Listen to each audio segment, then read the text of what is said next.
أشهد أن لا إله إلا الله.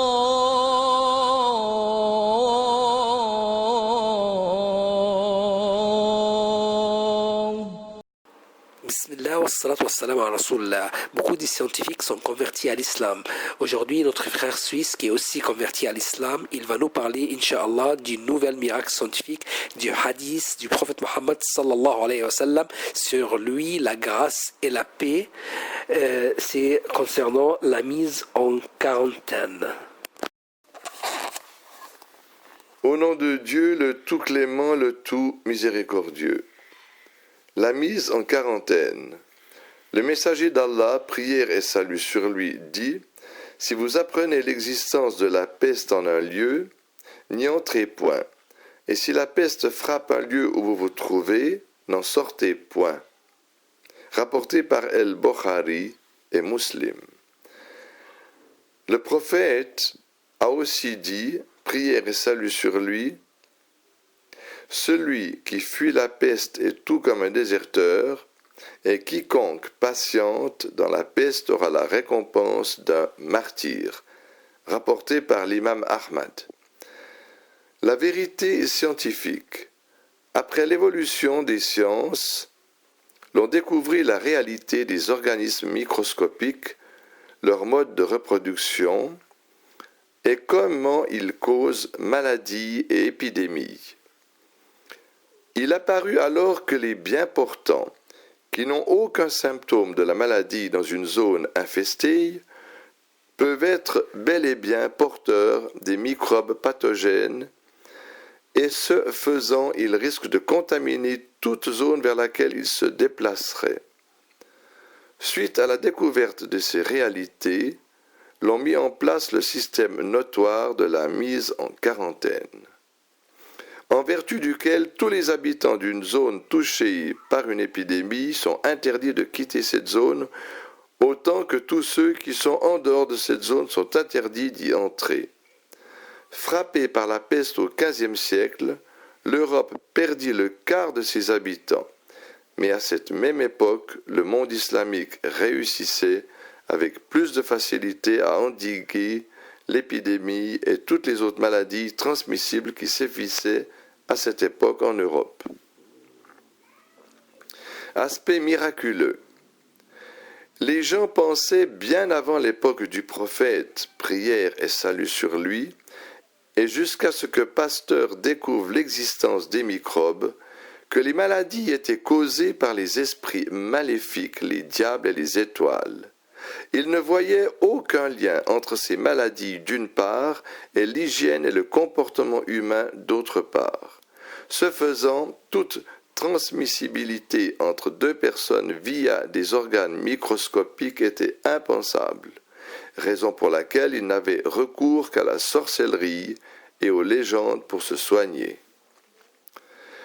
Dans ce même environnement, le messager d'Allah, prière et salut sur lui, établit une règle fondamentale qui est devenue l'un des principes de base de la médecine préventive moderne après la découverte des facteurs pathologiques des maladies et des épidémies, qui en l'occurrence fut la mise en quarantaine dans le but de stopper la propagation des épidémies dans les villes et les lieux de regroupement.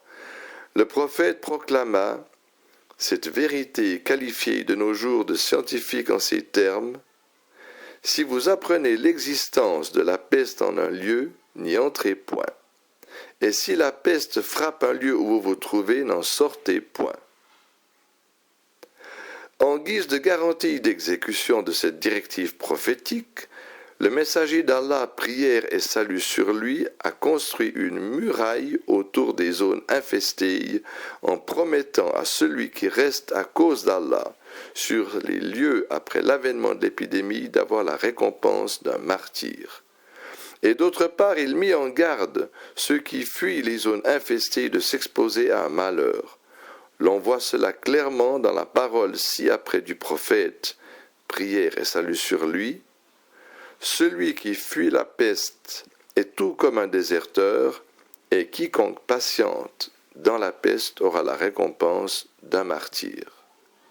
Si l'on disait 200 ans jadis à un bien portant, qui voit les gens touchés par une épidémie tomber autour de lui, de rester sur place, il aurait sans doute pris cette parole pour une expression de folie ou même pour une tentative d'attenter à sa vie.